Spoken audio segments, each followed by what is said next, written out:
Лабораторијата за хроматографски анализи на Институтот за хемија е формирана официјално минатата година, меѓутоа истражувањата кои што ползуваат хроматографски техники во нашите лаборатории се користат повеќе од 20 на години. Значи, официјално оваа лабораторија е сега организацијска единица на Институтот за хемија при Природно-математичкиот факултет на Универзитетот Свети Кирил и Методи. Во неа функционираат две подлаборатории. И тоа лабораторијата за течна хроматографија и лабораторијата за гасна хроматографија. Примарната цел на нашата ново формирана лабораторија за хроматографски анализи е анализа на органохалогени, пестициди или контаминанти. На почеток прво ќе биде тоа во воздух и во почва и понатаму може да се прошири и на вода. Аерозагадувањето е еден комплексен проблем кој што секаде во светот, но и кај нас е многу актуелен, особено во зимските месеци, кога секој човек може тоа да го осети врз сопственото здравје. Меѓутоа, целокупната анализа и потоа справувањето, подигнувањето на мерките во врска со загадувањето би требало да подлежат на многу еден сериозен, научен и темелен пристап. Институтот за хемија ми го возможи она што секогаш сум го сакала, а тоа е да се посветам на научни истражувања кои има возможност да се откријат реалните проблеми во природата и да се изнајдат најсоодветни начини за нивно разрешување.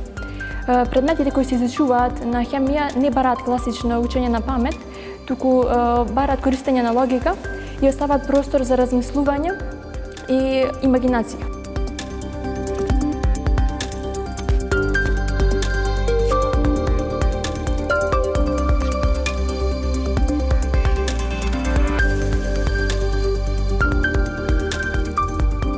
За најавата на денешниот научен спектар се погрижија професор Стефова, која ни откри каде и зошто.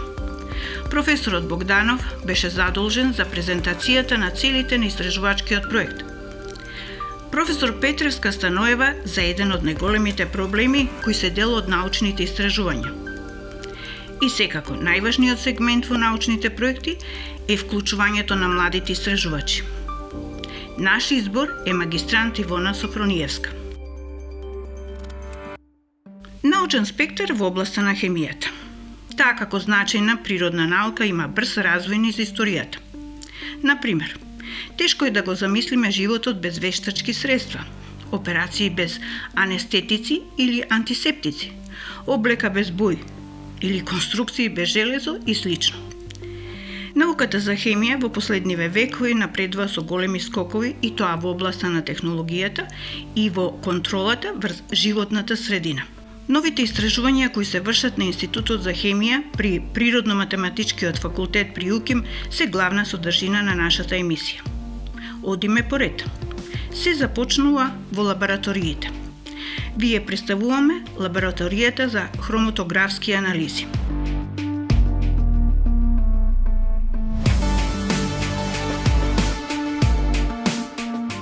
Лабораторијата за течна хроматографија датира некаде од 1995 година, кога е купен првиот високоефикасен течен хроматограф. Меѓутоа, незиниот капацитет и истражувања беа значително засилени во рамките на еден истражувачки проект финансиран во рамките на 7-та рамковна програма на Европската комисија, кој што се реализираше од 2009 до 2012 година.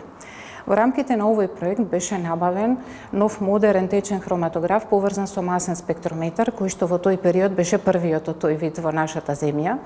И токму оваа опрема и соработката воспоставена со врвни истражувачки групи од Франција, Шпанија и Бугарија значително ја зголеми нашата компетентност и всушност не внесе во групата на истражувачи кои што добиваат врвни резултати.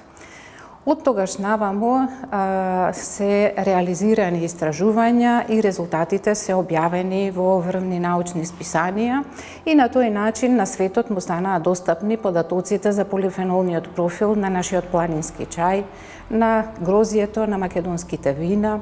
Објавени се резултати за присуството на полифеноли во боровинки, аронија, калинки, црногоджи од нашето поднебје, како и многу резултати за биоактивни соединенија во медицински ароматични растенија кои што се диворастечки, но и одгледани во лабораторија од страна на нашите колеги соработници од Институтот за биологија.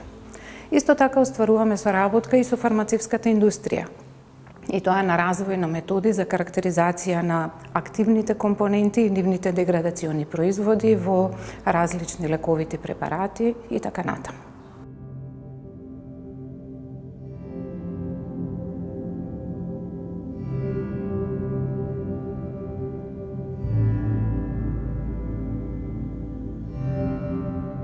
Следува представување на втората лабораторија и секако кусо набројување на истражувачките проекти кои се извршувале токму тука. Другата лабораторија која што функционира во рамките на оваа организацијска единица е лабораторијата за гасна хроматографија. И оваа лабораторија функционира повеќе од 20 на години и таа располага со опрема. Еден, да речам, стандарден гасен хроматограф со масен спектрометар, кој што е добиен како донација од Организацијата за забрана на хемиско оружје, и другиот, високо софистициран, дводимензионален гасен хроматограф, поврзан со масен спектрометар со време на прелетување, кој што е добиен во рамките на проектот на владата за опремување на научно-истражувачки лаборатории. Оваа лабораторија работи на различни проблеми поврзани со детекција и определување на пестициди во различни примероци од околината. Спроведени се и студии за мониторинг на пестициди во различни региони, во водите во различни региони од Македонија, координирани од страна на професор Зоран Здравковски. Она што е поактуелно од активностите на оваа лабораторија е всушност воведувањето на методи за определување на испарливи органски соединенија во воздухот, што е нешто што беше поттикнато од многу актуелното аерозагадување во последните години. Но за ова повеќе ќе зборуваат моите колеги кои што директно ќе презентираат и некои резултати од овие истражувања. За најновата лабораторија и основните задачи за проектот. Нешто што е најактуелно всушност и што не мотивираше всушност оваа лабораторија да издвоиме како одделна организацијска единица во рамките на институтот и факултетот е воспоставувањето на најновата лабораторија за анализа на хексахлороциклохексани во примероци од околината. Хексахлороциклохексани. Најистакнатиот и најпознат представник е линданот, меѓутоа велиме хексахлороциклохексани бидејќи покрај линданот и неговите изомери се значајни и тие се всушност дел од складираните опасни материи во кругот на фабриката Охис. Иницијативата за оваа лабораторија поттекна од тука и со поддршка на Министерството за животна средина и просторно планирање во моментов се реализира еден проект кој што всушност го финансира Кралството Норвешка, кој што се вика Нордиска поддршка за напредок на Северна Македонија, а го администрира Канцеларијата на Обединетите нации за проектна поддршка. Во рамките на овој проект е набавен нов гасен хроматограф со специфичен детектор со зафат на електрони, кој што е способен за детекција на вакви органохлорни соединенија во кои што влегува линданот и неговите изомери. Примарната цел на оваа лабораторија е да се мониторира околината, воздухот и почвата во околината на фабриката Охис за време всушност на отстранувањето на заостанатиот линдан и неговите изомери.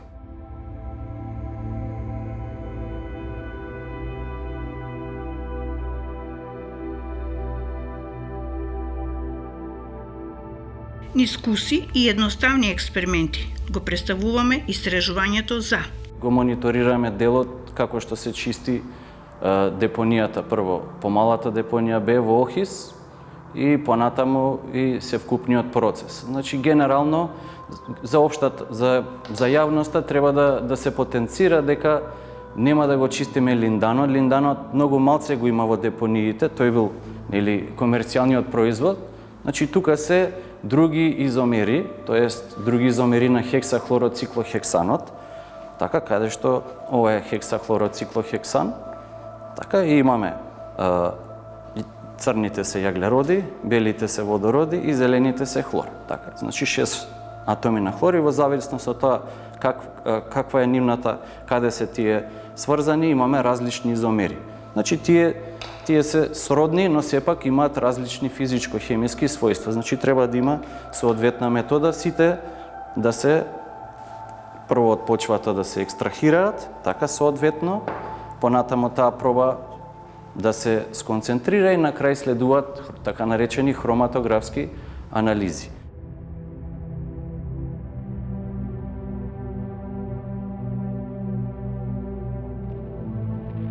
Следно се трите важни чекори на истражувањето. Трите главни чекори се прво земање соодветен примерок, значи тука станува збор за почва, понатамо екстракција на примерокот, дали со класична течно-течна екстракција или со сокслед апаратура и понатамо соодветен третман на тој примерок. Најчесто треба да се сконцентрира и некои други контаминанти што би биле интерференција во анализата и на крај следува газхроматографска анализа која се состои во квалитативна анализа, значи што е, тоа е многу битно понатамо, и колку го има. Значи не е рутинска анализа, бидејќи овие не се сосема инертни соединенија, туку може да претрпат промена и исто така во зависност од каков процес се употребува во производството на линдан. Значи еден од нуспроизводите може да биде и 3-хлоробензен, 1, 2, 4, 3-хлоробензен, значи имаме хемиска трансформација туку.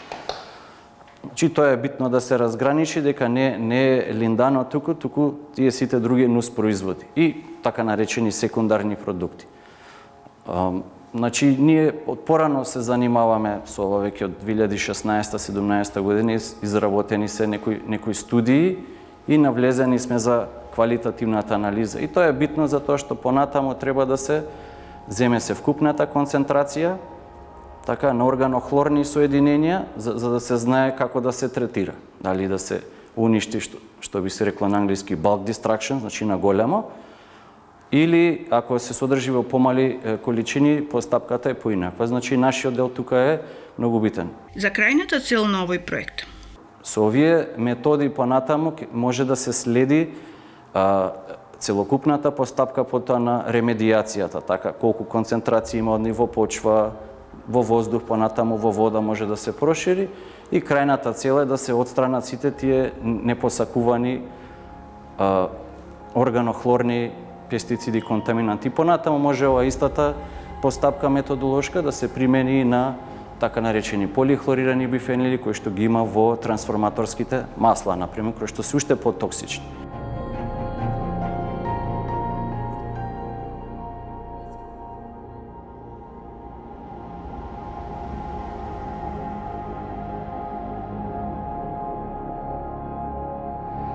За основните сегменти на аерозагадувањето кој е дел од новиот проект на Институтот за хемија.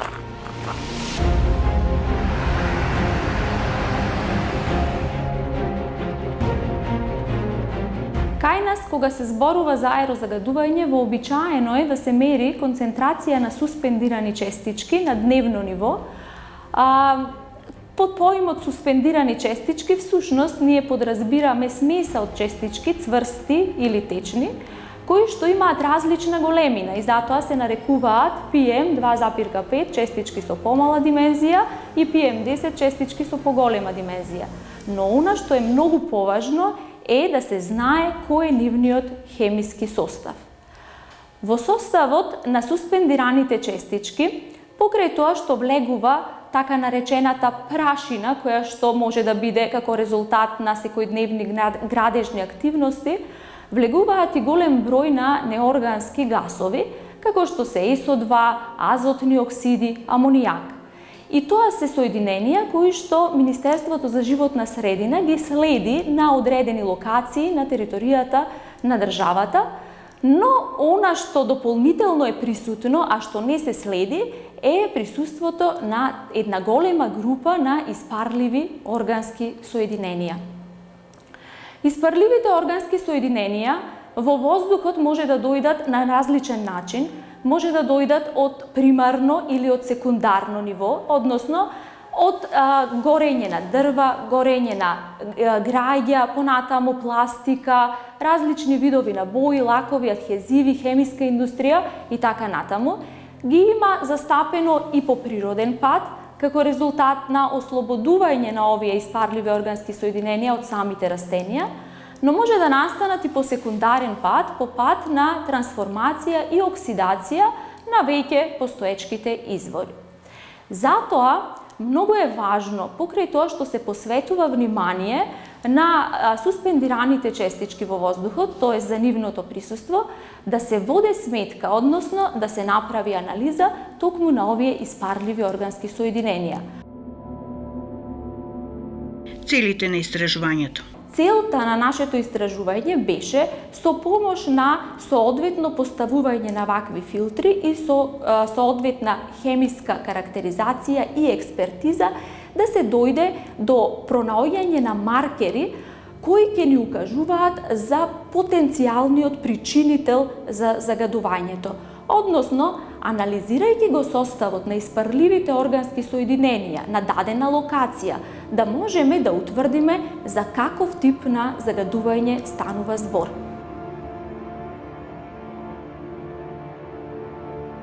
И на крај следуваат заклучоците од проектот. Во територијата на град Скопје, во центар, најзастапени се испарливи органски соединенија кои потекнуваат од несогорени аглеводороди кои што се од издувните гасови на автомобилите, што е сосема логично, бидејќи метежот во центарот на Скопје од автомобили е најголем.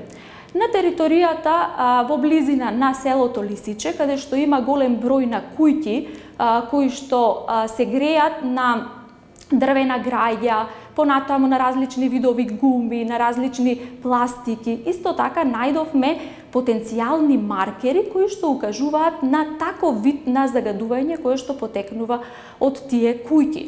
Друго нешто што беше многу интересно за нас, на една локација на територијата на општина Карпош, имено сме поставиле филтер во близина на перална и при анализа на нашите резултати добивме многу голема концентрација на алфа-пинен. Тоа е едно соединение кое што е застапено во природата, бидејќи растенијата самите го ослободуваат, но неговата концентрација беше значително поголема во однос на тоа што растенијата природно може да го ослободат. Тоа ни укажува дека застапеноста на ваквите органски соединенија во воздухот е многу голема, а изворите се многу различни.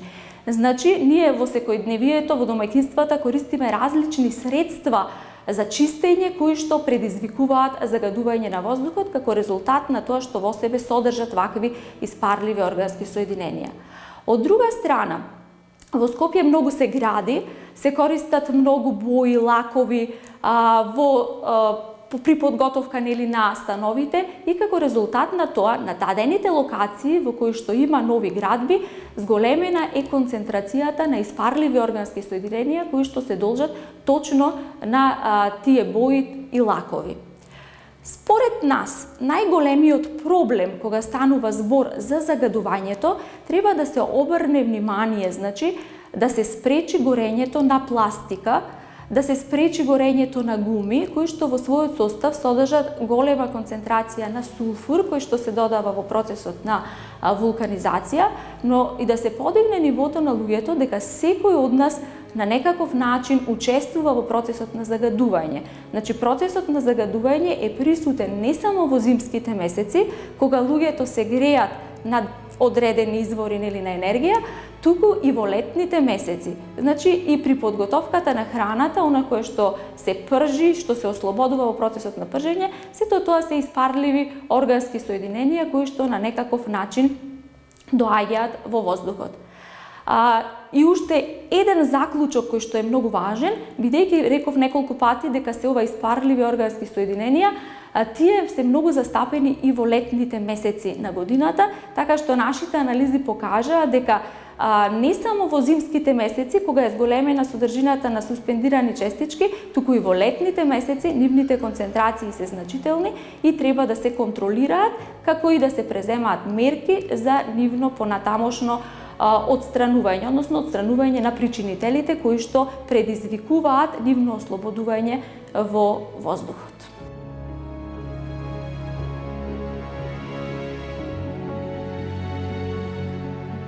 за вклучувањето на младите истражувачи во проектот за аерозагадувањето.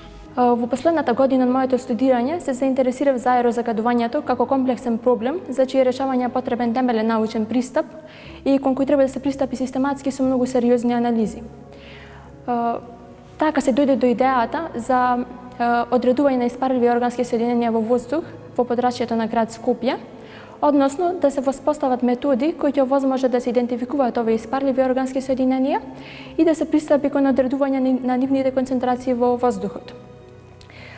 Тоа стане главната цел на проектот, кој се спроведе со поддршка од Македонското еколошко друштво во рамките на програмата за млади еколози доктор Љупчо Меловски, а воедно и тема на мојата дипломска работа.